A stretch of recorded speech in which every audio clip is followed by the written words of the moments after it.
Hey, what's going on, family? This is Eric Randomness. Check us out at Randomness of Life and all this other stuff. But anyway, look, I just wanted to do a commentary about, a couple of things that I've been noticing, particularly in the media. Um, well, for one, everybody knows about the whole Paula Deen situation. What's interesting about that is, people mainly talk about her use of the N word. And, they make it seem like, black folks are just mainly coming out complaining about this. I don't know why they threw blacks out in the open, when if you really read into the whole situation behind Paula Deen,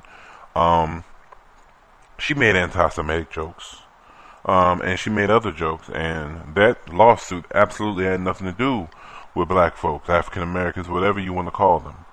So, for folks to come out and then for them to go finding some, Negroes to trot out, talking about how, we should be forgiving and things of that nature, that's just completely asinine because, for one thing, it wasn't blacks that filed the lawsuit. It was a white woman by the name of Lisa Jackson, who said she worked with Paula Deen for quite a while or whatever. So,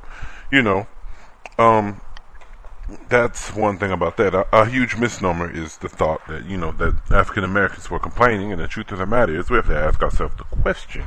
If somebody black came out and decided to, quote-unquote, file a lawsuit, would it have been heard? And, of course, generally speaking, we know what the answer to that would be.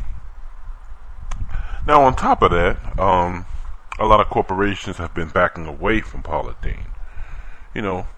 And the truth of the matter is the reason why that happened is because they have an image to uphold, because they are afraid that black folks will take a principled stance and say, if you support Paula Deen, we're not going to mess with you. I mean, and rightfully so. Why would that be an issue? Why wouldn't anyone, want to do that? I mean, in the other community, the same thing will happen. So it's mighty funny how folks will come out and they will criticize the fact that, that some black folks do have an issue with what she said. And the N-word is not the only thing that she said. When she made the reference, basically, I'm paraphrasing, but she made a reference about blacks dressing up as slaves and serving them. That right there is quite offensive, along with other things in the allegations. But like I said, you can read it yourself. So, for folks to come out and say that is quite ridiculous. On top of that, look at what happened to Isaiah Washington when he made the remark about, supposedly saying he didn't call someone the F word. So, or a fag or whatever. And you see what happened to Isaiah Washington. He came out, spoke about it, still, got in a lot of trouble. Same thing about Tracy Morgan when he made a joke about his son. If his son was homosexual, how he would do. You see what happened to him. He faced a lot of controversy from the black community. Nobody said, oh, forget it, let's just move on. And if they did, they got drowned out by the wrath of the black community and the LGBT community. So, and they have a right to take a principled stance. When Roland Martin, who surprisingly came out and plucked his banjo for those, who, as far as criticizing the African American community, saying you shouldn't be complaining, he came out plucking his banjo really hard, saying, that, if we use it, it shouldn't be an issue. But when he made a reference, he didn't say fag, homo, anything, and he talked about any guy getting excited about, David Beckham should be, slapped or whatever, something to that nature. You can read about it. It was a tweet, and so you see what happened to him.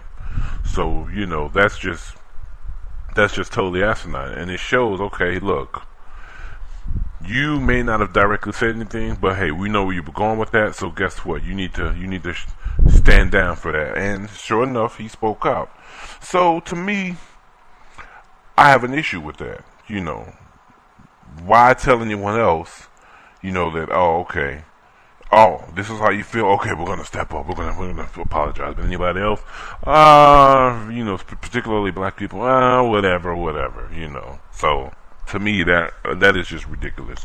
On top of that, you look at the whole Trayvon Martin situation, and people have made a lot of negative remarks about Rachel Jeantel. Rachel Jeantel is not the problem, okay? She is a symptom of the problems that exist, okay? And she's a product of it, Do you think she just came in the world and said, oh, I'm not going to know how to read cursive, blah, blah, blah? No. She actually came into the world, and she was, raised in the school system where certain things may not have been prioritized. I mean, for her to be the age that she is and not know certain things, that represents a background that she comes from.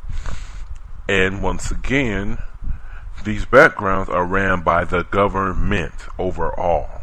And the people within that community necessarily aren't running things, clearly, because I couldn't imagine anyone in the community just saying, oh, this is fine, this is okay. No, there's a systematic problem with the educational system, which is why you have Rachel Jeantels, and not just Rachel Jeantels, but these are students like that all over the United States. So let's not act like this one black girl, that you all are making fun of is the only person that has these issues.